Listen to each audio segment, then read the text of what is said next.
La clase de hoy es extremidades, ¿no? O sea, el locomotor de extremidades.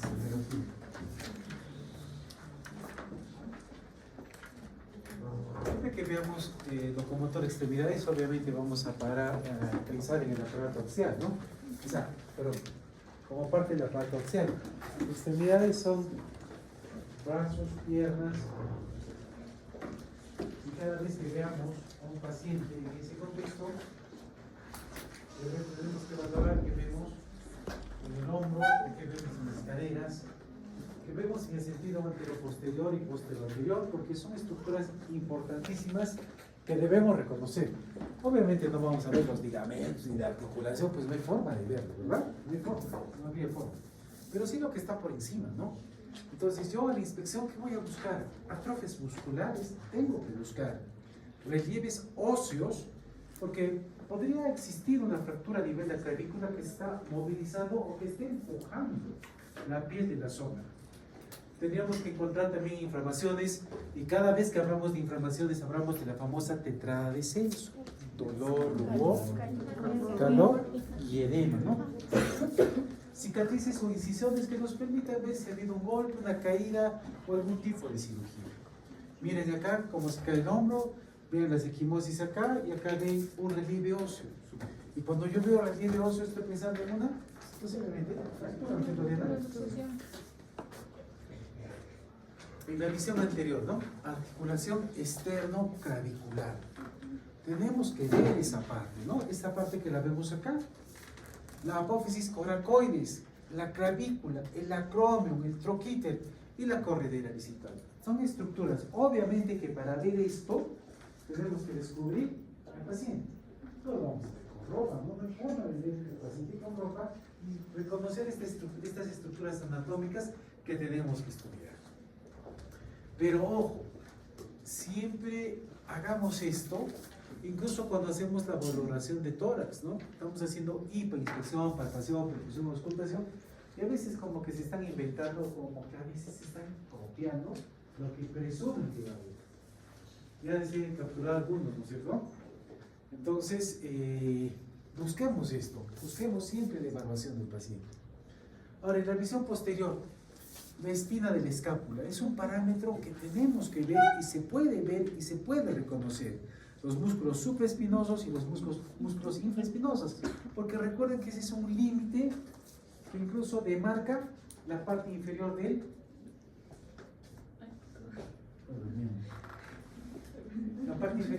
cuello, ¿no es cierto? La espina, la apófisis espinosa del omóplato. Entonces, también tenemos que buscar en la exploración qué tanto se moviliza el hombro. Porque a veces ciertos pacientes por dolor no lo van a movilizar y algunos por deformidades, fracturas o alteraciones ligamentarias o musculares. Miren, por ejemplo, la aducción, ¿hasta cuánto puede llegar? ¿Hasta cuánto puedo reducir? ¿Hasta cuánto puedo levantar o flexionar? Entonces, es algo que sí o sí tenemos que valorar en el paciente. Y ahí empezamos con las famosas maniobras para ver extremidades, ¿no es cierto? Entonces, vamos a ver, por ejemplo, la maniobra de Yokun. Y la maniobra de Yokun es una maniobra muy sencilla. A ver, tía David. Esa vez. Entonces, ¿cómo se hace la maniobra de Yokun? Se pone al paciente y se le pide que el brazo que voy a estudiar lleve al otro lado. Le digo que levante un poco el examinador, o sea, yo voy a apretar, o sea, voy a empujar hacia abajo y Diana como paciente va a hacerme resistencia. A ver. Tú ahí, yo bajo, tú mantienes. Buscamos qué cosa, patología, su patología. También decía que simplemente el examinador no era necesario que haga la presión caudal y solo el paciente tenía que elevar poco a poco y también había El otro, claro, dos opciones. O ella me hace resistencia a lo que yo hago, o ella trata de elevar y yo le hago resistencia, ¿no? Para que no esté así, ¿no? Y la otra maniobra es el test de Neer, que a veces no lo sabemos hacer. El test de Neer, dos formas, se sienta o el paciente parado. ¿Cuál es mi objetivo? Hacer una rotación interna. ¿Y qué voy a pedir con el paciente? ¿Puedes, no? No, es así. No, así, Diana. A ver. Ya, es una rotación interna, ¿no? No, así. ¿Y dónde busco dolor? Entre los 70 y los 120 grados. Se va a producir un cierto grado de dolor, que me está hablando también, gracias, de patología. Claro, a veces el libro dice, no hablas tan mal, que el paciente, el examinador se coloca acá atrás y le da un poco de estabilidad. No haga así.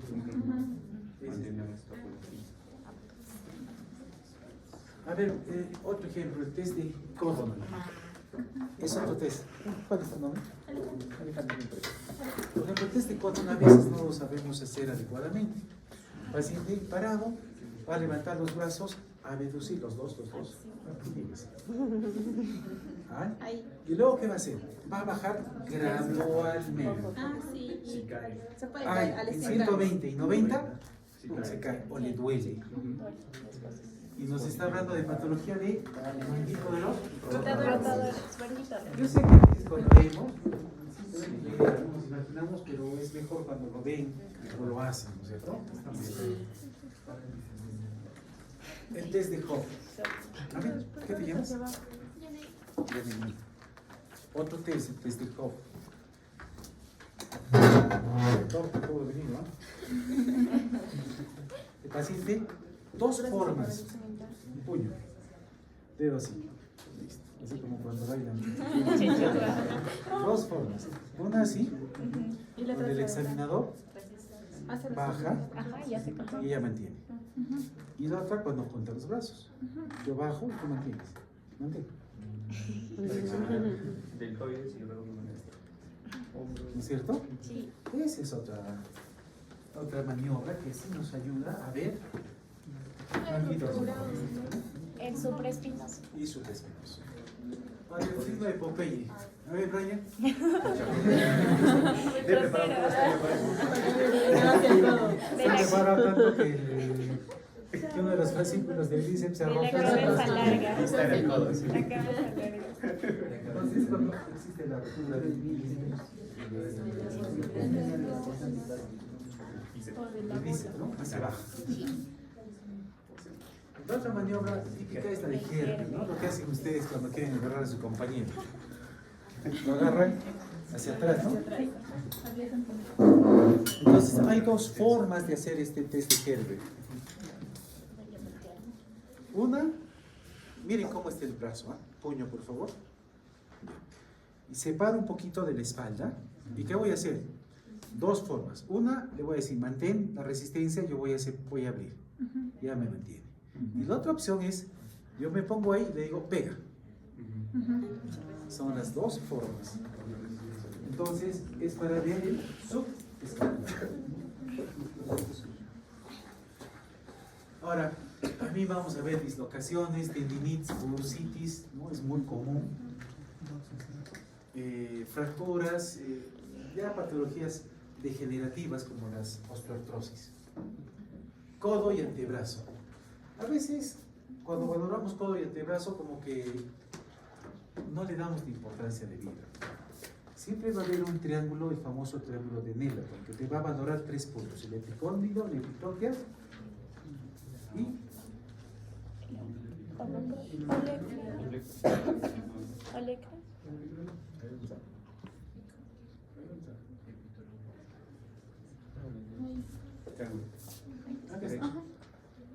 ¿no es cierto? Epicóndilo, epitropia y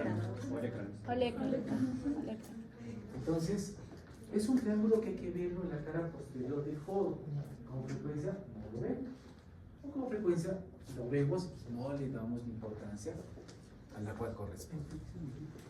Y miren, podemos encontrar variantes, ¿no? Un codo valgo. El valgo siempre es hacia afuera, ¿no es cierto? Manos, ¿cómo empieza? Es raro. ¿Y quién me va a dar la disposición de las manos sobre los antebrazos? Los codos. Acá las famosas maniobras del golfista y del tenista. Hay tantas maniobras, tantos nombres que le ponen a estas maniobras, que está bien hay que saberlas, ¿no? Pero en la práctica se resumen en dos maniobras. Ustedes mismos, ¿no? Se supone que el examinador se coloca por delante del paciente y le va a agarrar la parte interna o la parte externa del brazo y le va a pedir dos maniobras. Y chicos, miren, a ver, agárrense el epicóndilo y el epicóndilo. Roten hacia la parte interna, o sea, pronación. ¿Quién es el que se mueve? ¿El epicóndilo o el epicóndilo? O sea, ¿qué tenones? ¿El epicóndilo o el epicóndilo? ¿El epicóndilo es lo que está afuera o lo que está dentro? La parte externa. La parte externa del codo. La parte externa es, en mi caso, esta, ¿verdad? Epicóndilo y epicóndilo. Epicóndilo. Si yo hago esto, los tenones que se están moviendo son del epicóndilo. Entonces, ¿qué cosa voy a hacer con esto? Puedo hacer algún tipo de procedimiento que voy a hacer que se movilice de mejor manera los músculos epicondilios. Y eso se llama codo del tenista. Y lo contrario, voy a agarrar ahora mis tenones del epicóndilo, perdón, de la epitropia, y voy a hacer supinación. Y ahí puedo pedirle, ¿no? Jala, estira, se me ocurra, ¿no? La cosa es que se mueva, y si genera dolor al presionar esa zona, el epitropia se llama codo de golfista. Entonces, la de miel, no sé cuántos nombres he puesto ahí, se resumen en eso, ¿no? Mills, Coffee, bueno, en otras palabras, es eso, así de resumido en dos palabras. Mano es todo un capítulo, ¿eh? Sí. Es más, es una parte de una de las especialidades más complejas, sus especialidades en el área de los traumatólogos, ¿no? Porque mano es un capítulo bastante amplio. Y nosotros lo que tenemos que hacer es primero reconocer la muñeca. Muñeca. ¿Cuántos huesos hay? Acá me interesan todos los huesos, el piramidal y en algunos casos el semilunar, para algunas patologías que se asocian a estas. Entonces, vemos metacarpianos, carpianos y falanges, ¿no? Tanto en su cara anterior como en su cara posterior. Entonces, en mi inspección yo tengo que ver qué yo veo en la cara anterior y qué veo en la cara posterior. No solo desde la movilidad o desde los cambios estructurales, sino incluso desde el mismo color. Porque hay patologías que nos muestran las manos cianóticas y hay patologías que nos muestran las manos rojizas. ¿No es cierto? Incluso las rojizas con mucho dolor. Y es una patología muy frecuente en los síndromes paraneoplásicos. No el azulado, sino el rojizo. Y también se asocia al tema de irrigación. Entonces, miren, esto lo ven ustedes en anatomía, ¿no? Lo que nos interesa mucho son las apófisis estilares, tanto del cúbito como del radio, la corredera tabaquera anatómica. ¿Ustedes recuerdan dónde está el tubérculo de Lister, por ejemplo? Del pulgar. ¿Está del pulgar? Del liso. ¿Qué eran sus bolitas? Eso es lo único que tiene que ver con La cara posterior. es del pulgar. No, pero es uno de los órganos que tiene tuberculosis. Se le Listo. O sea, hay algunas cositas que sí nos van a ayudar, como por ejemplo las apófisis estiloides del cúbito radio, que nos van a orientar a la anatomía de la muñeca.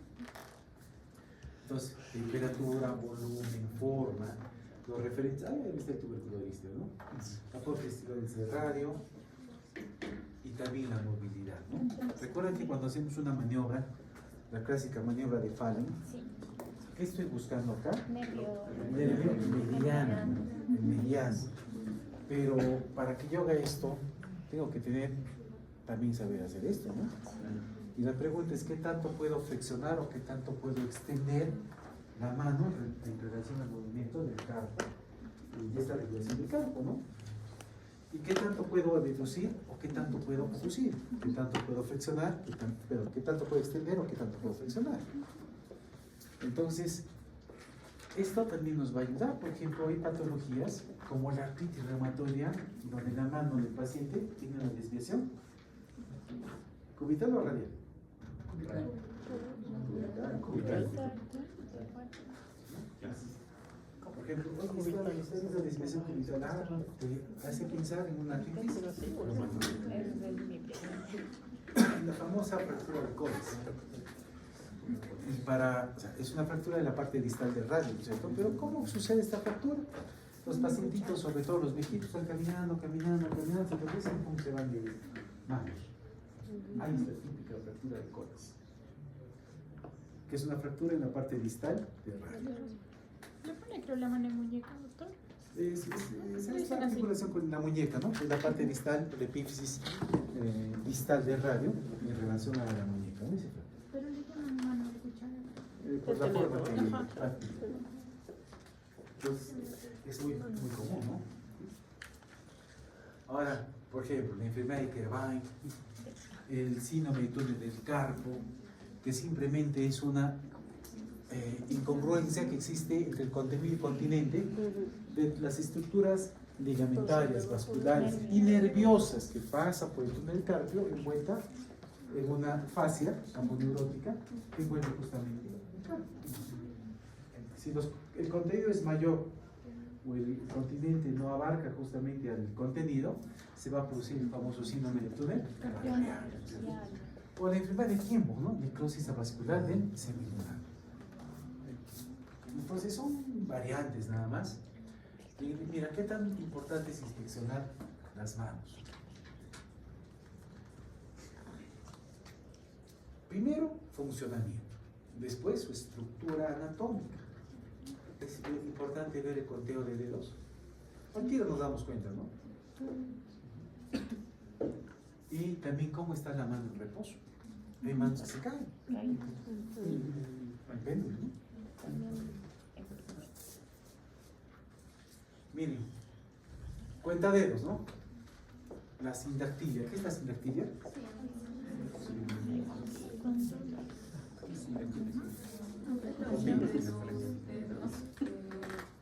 Usualmente es más por la piel y rara vez puede ser por la función también de la unión de los huesos.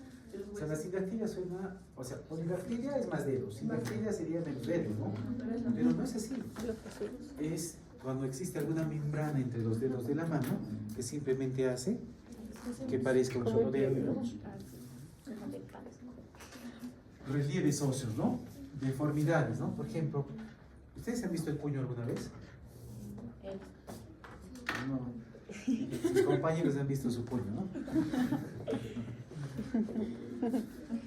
Pero miren la forma. ¿Cómo debe ser un puño? Y a veces no le damos importancia. Ese es un puño. Caídito. Ya, normal.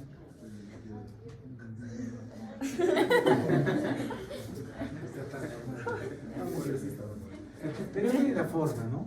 Miren, hay puños que se caen. Y eso tiene que ver, uno, con estructuras anatómicas, otro con alteraciones óseas. Y también qué tan fácil pueden doblar. Van a ver pacientes, si yo doblo mi mano y ya no se puede abrir. Es típico. Y hay patologías incluso donde ya no están asociadas a estructuras óseas, sino a ligamentarias, ¿no? Como los diabéticos, ¿verdad? Se les queda la mano. Tratamiento. Bueno, algunos traumatólogos tratan de abrir y de mejorar los tendones y la mayoría solo indica fisioterapia. Pero es algo que debemos aprender a ver y reconocer por qué se está dando.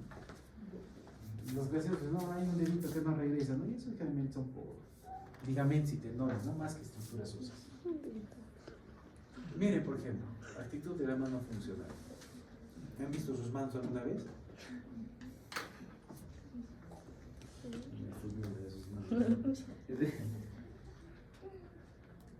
Mire la actitud de la mano. ¿Cómo se queda ese dedo? Por suerte no se ha quedado el dedo del medio, ¿no? ¿Por qué? Por alteraciones tanto en las estructuras de extensión como de flexión. Entonces busquemos eso, ¿no? Y nos van a decir los pacientes, sobre todo asociado a envejecimiento. Claro, es difícil, sería traumático, ¿no? Por ejemplo, la superficie palmar. ¿Alguna vez se ha visto la palma? ¿Cuántas líneas tiene? Depende, la de la vida. La vida. El amor. El chamán, el La chamán. de Mira, si esta se cruza con... El amor. El amor.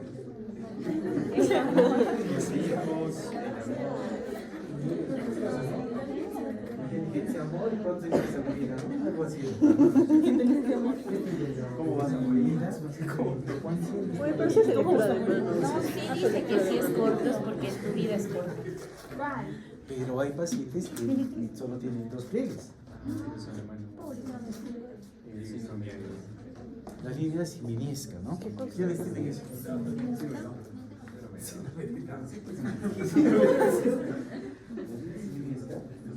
¿No tienen los 3? Solo 2. Se asocian sin mirar. No quieren estar mirando con más cuidado. ¿Cuál es tu peso? No, solamente buscamos alteración. No vas a vivir. No sé si será algo que vas a vivir más años y más tarde. A ver, el señor. Yo. Mis fotos. Una M, ¿lista? Ay, cierto.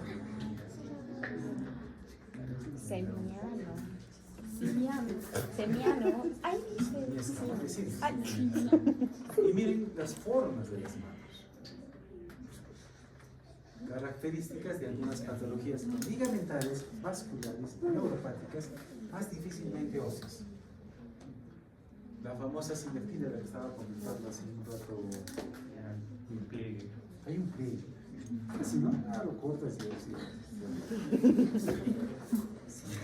A ver, ¿cuál es lo más importante? ¿Cuál dedo es más importante en la mano? El pulgar. ¿Por qué? Porque sostiene. Porque permite la acción de sostener cosas. Para poder agarrar cosas. Porque tiene la acción de agarrar. ¿Cuál es la principal función de la mano? Agarrar. Mecanismo de oposición para poder tomar objetos, cosa que no lo hacen con los pies, ¿no? Entonces, si ustedes les dan a escoger cuál dedo perder, El meñique. el meñique. Es más chiquito. Menos funcional, sí. Pero el pulgar podríamos decir que es el dedo más valioso de la mano. ¿Qué pasa si no hay pulgar? Hay cirugías como la pulgarización de Bonnet, donde cogen el dedo índice y lo pasan con el pulgar, simplemente para que tenga esa función de posición. Entonces, la importancia, por ejemplo, de tener el pulgar, ¿no? ¿Se han visto esto? Las uñas, ¿no? Las uñas, capítulo incluso de semiología bucal, ¿no? Las de Pulver-Vinson, virus de reloj, coilomiquia. ¿Habrá asociación de las manos con el somatotipo? Sí, ¿no? Los longilíneos de 2 largos. Los bilíneos de 2 más cortitos son salchicha. Y los normolíneos, bueno, lo que corresponde, ¿no? O sea, tampoco siempre lo había dicho. O sea, no por ser longilínico, normolínico, pues no estoy bien, o soy raro, ¿no?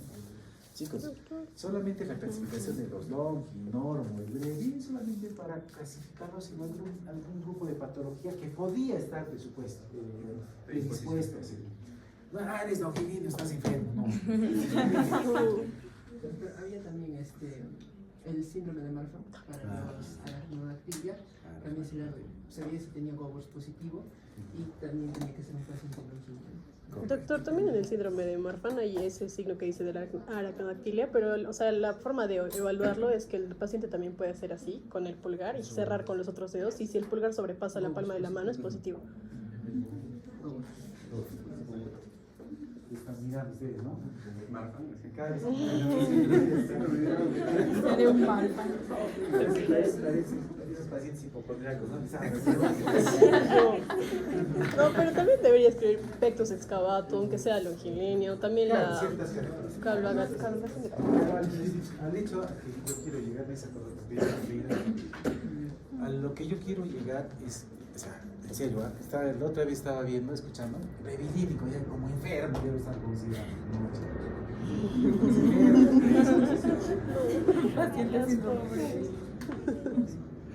Y las variantes, ¿no? Tridente. Miren, ¿no? Simplemente son variantes, ¿no? Que nos orientan a muchas patologías. Aquí la braquidactilia. ¿Braqui a qué se refiere? Corto. Aragno. Campo. Campo. Y polidactilia. Por ejemplo, la polidactilia así, ¿no? 1, 2, 3, 4, 5. ¿Cuál dedo se lo vuela? El último. El último. No es volar por volar. Saber decir. En la radiografía van a ver quién está menos articulado. Tuve el último. Chao. Y seguimos con las manos, ¿no? Parálisis. Y seguimos con más manos. Y ahorita vamos a aparecer por los nódulos, por ejemplo. Miren acá, por ejemplo, ¿no? El ángulo. Dedos en palillo y tambor. Algo característico, la pérdida del ángulo, ¿no? Sí. Por ejemplo, los nódulos de Heberle y los nódulos de Bouchard son la generación de esas articulaciones, de las articulaciones en las falanges proximales y distales, de los dedos de la mano, muy relacionado a patologías osteoartrosis, por si acaso. Eso no se ve en la artritis reumatoidea. Ahora, a veces encontramos el famoso ganglión, ¿no? Que son tumoraciones a nivel de las... No son articulaciones. Si no ves, líquido, si no ves algo. Es una sinovial. De los tendones. Un tendón es como un lapicerito, ¿verdad? Tiene una envoltura. Se debilita de envoltura, se llena de líquido y se hace una tumoracióncita. Muchas veces me han mandado como un lipoma. Son libras. La vuelca, ¿no? A veces da una volcada, ¿no? Ya sale líquido, obviamente, o para esa pero no esa no es la salida.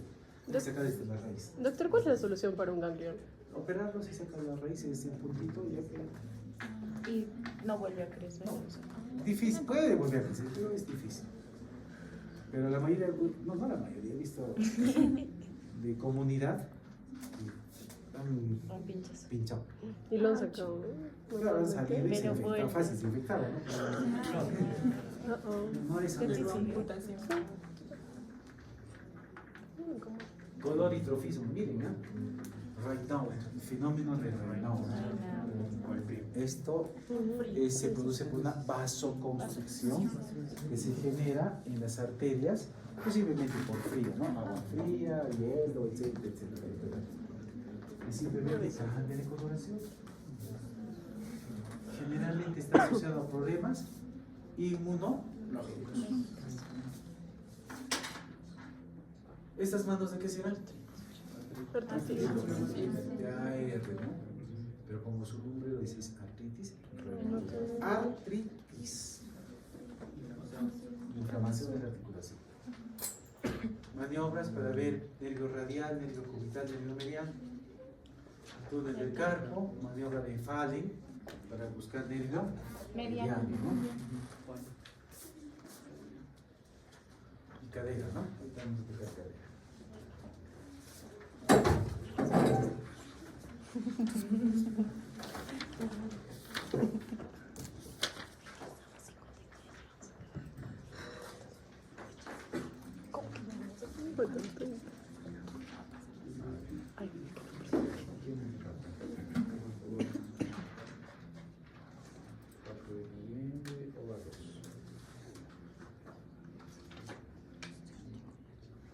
A ver, Ampuero.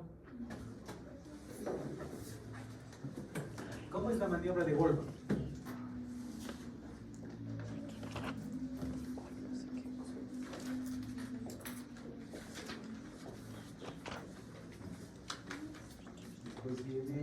Arce. Maniobra de golpe. Así vera. Un poco. Deja. Maniobra de hélice.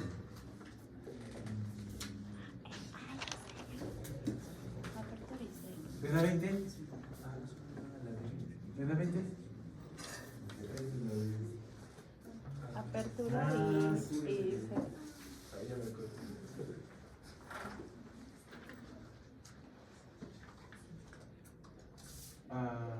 Apellido. Gómez Delgado.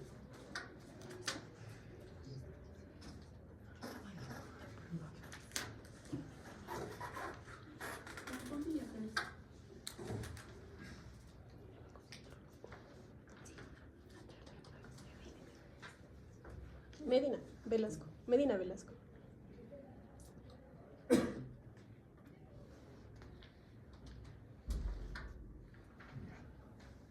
Entonces, a ver, vamos, casillas. Maniobra de Patti Félix. Patti Farabe. Se coloca, el paciente está junto a él y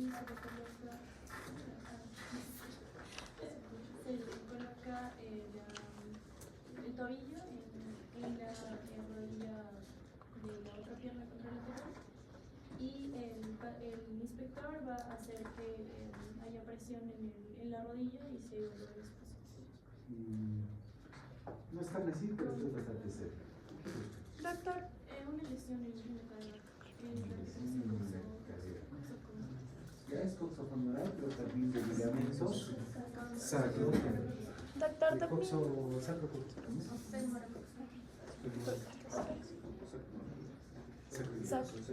Doctor, también es para valorar una enfermedad que es de Pertes, que es la necrosis aséptica isquémica de la cabeza del fémur. Claro, de Aparte- las variantes, pues decíamos buscar la articulación coxo-femoral. Pero no es solo coxo-femoral, sino Sacroiliac. también es articulaciones sacro-iliacas. Y no solo se toca la rodilla. Es la rodilla y la espina ilíaca antes se fija, ¿no? Y por eso está así es esa manera. Zúñiga, doctor.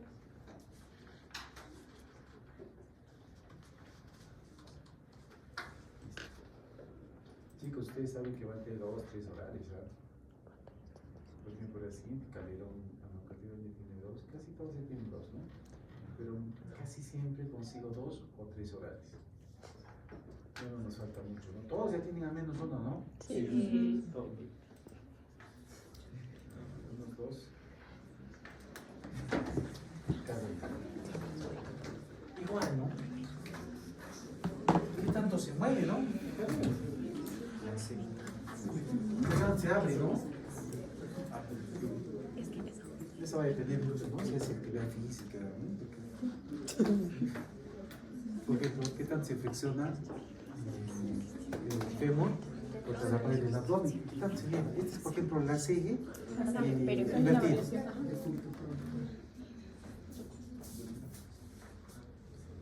Por ejemplo, la maniobra de Thomas. ¿Qué consiste? Simplemente flexionar muslo, o sea, pierna, muslo, pelvis. Creo que va a ser paciente. Échate. Entras, ¿no? ¿Lo rompes? Pásanos las Lo cosas. rompes. Camini creo que es más chiquitito. Pásanos tus cosas. Para que se enseñado. Entonces, miren, maniobra. Vamos a probar. Thomas. Lo confunden mucho con Thomas, que se parece, ¿no? Es la paciente. Entra a la mesita. Este otro. Cuida tu cabeza. Miren, Thomas, ¿qué estoy buscando? Flexiono pierna, muslo sobre pared de abdomen. Incluso a veces hacemos esta maniobra para buscar apéndices retrosecales. Obviamente no es objetivo, pero también hacemos psoas, ¿no es cierto? Signo de psoas. Entonces simplemente hacemos esto. Y a veces ahí le duele al paciente. O a veces presionamos y recién hacemos esto. ¿Por qué? Porque el psoas empuja al apéndice retroperitoneal y genera dolor. Retroseca. ¿cierto? El otra maniobra antes que pases a la...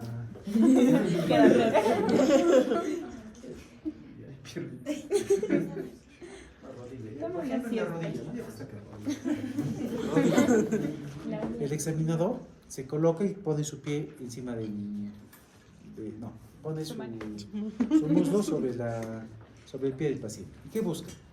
Cajón posterior y cajón anterior. Cajón anterior busca empujar la tibia, la parte superior de la tibia hacia atrás. Y si hay dolor, ligamento anterior.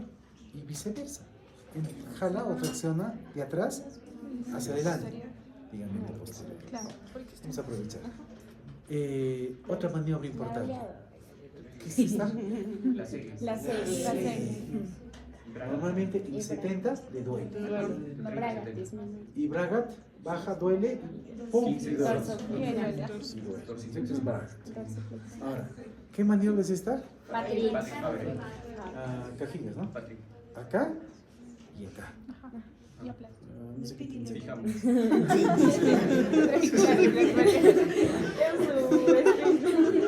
Te empujo.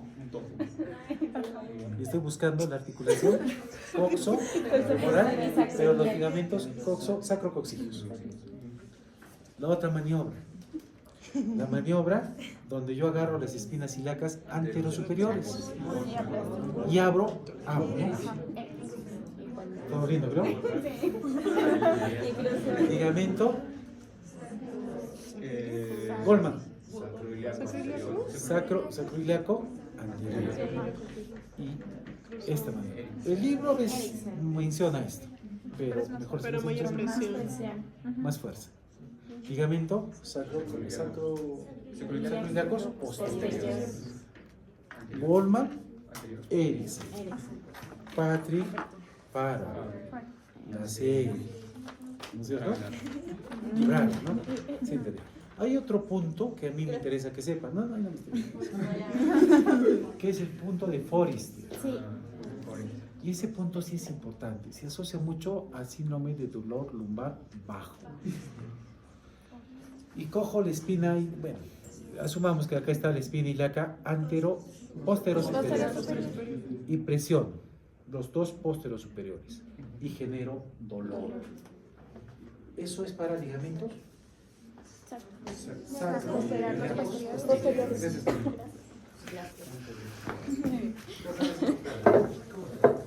Genus valgus, ejecutamos, ¿no? Jugador de fútbol, ¿no? ¿no?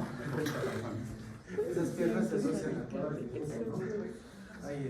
Antes ginecólogo, el doctor Wilman, cuando era nuestro interno, andaba pues así, entonces, pues bien, dijimos, ¿no?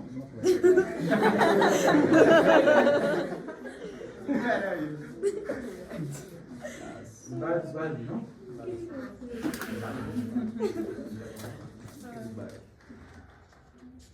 Entonces, cepillado botuliano. A veces las maniobras para buscar rodillas, ¿no? Hay crujidos, a veces hay líquido. Esto ya la doctora Wanda sacaba líquido de una rodilla, sangre, ¿no? Hematosis.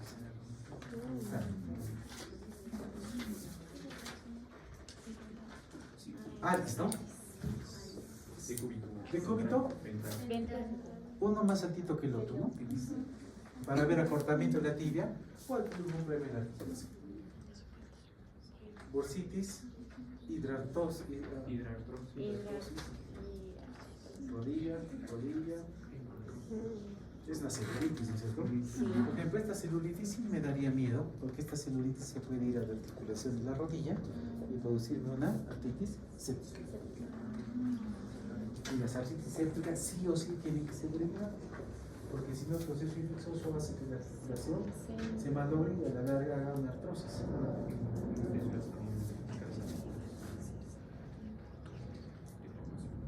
Esta es manera de cooperar, ¿no? Así que Faltaba eso ya. Paciente de cúbito ventral, flexión. Coloco un tensiómetro. ¿A cuánto lo llevo? a 190. 190, ¿no? ¿Y luego qué hago? Hago el pie, se flexiona y se extiende. ¿Qué va a pasar? Al hacer esta maniobra, los músculos gemelos, que forman parte del tendón de Aquiles, se van a contraer si es que no está roto. Y si es que está roto, pues se va a contraer. Si se contrae el gemelo, los gemelos, ¿qué va a pasar con el manómetro? Se va a mover, va a aumentar, va a bajar. Pero si no hay nada, se va a mover. Su copeland positivo es cuando el manguito del manómetro se moviliza. Perdón, negativo, positivo es cuando no se moviliza.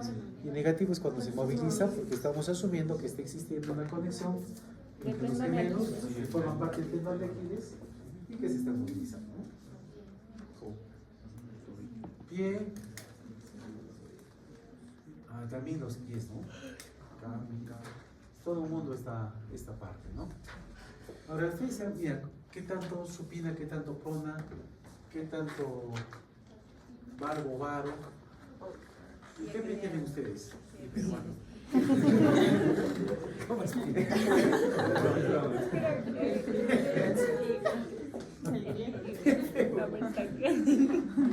Esa de inspección no al olor.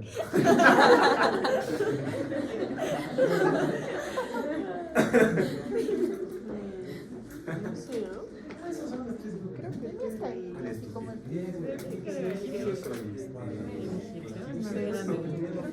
Es más grande que los Primero. El griego es donde el pulgar es ligeramente más pequeño que el del medio, que el segundo. Y el cuadrado es recto, ¿no? Creo que nosotros tenemos más tendencia a este pie griego, ¿no? No sé si han visto los videos. A ver. Alteraciones, pie plano, pie cabo, dolor de mano. Y alteraciones en extensión, halus, valgus, valgus. Miren cómo se altera sobre todo el famoso Juanete, ¿no?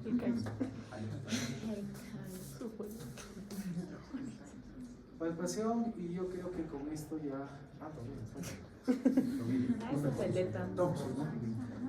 Pero yo en la práctica no lo veo nada práctico esta maniobra.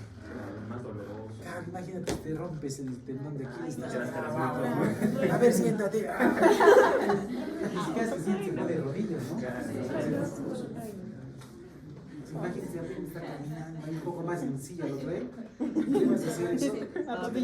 Así que bronca. Sí, ¿no? Ni siquiera va a poder, pues, ¿no? Pero ¿cuál es el objetivo? Si está roto, claro, un crónico se lo puedes hacer, ¿no? Si está roto, yo comprimo los gemelos y si no está roto se va a mover y si está roto se va a quedar. El mismo parámetro. ¿Qué estoy buscando con él? Simplemente mover los músculos de la pantorrilla que forman parte del tendón de Aquiles, y si el tendón de Aquiles está roto no va a haber relación, ¿no? Y si no hay relación porque se ha roto, por más maniobras que haga yo, no va a alterar el movimiento del pie. Es eso. Algo así. Igual que Coppel. Igual repetido. Cajones que hemos hecho y listo. Las siguientes son síndromes osteoarticulares de extremidades. La siguiente es shock. La siguiente es semiología del envejecimiento y la subsiguiente es examen. ¿Qué tomas?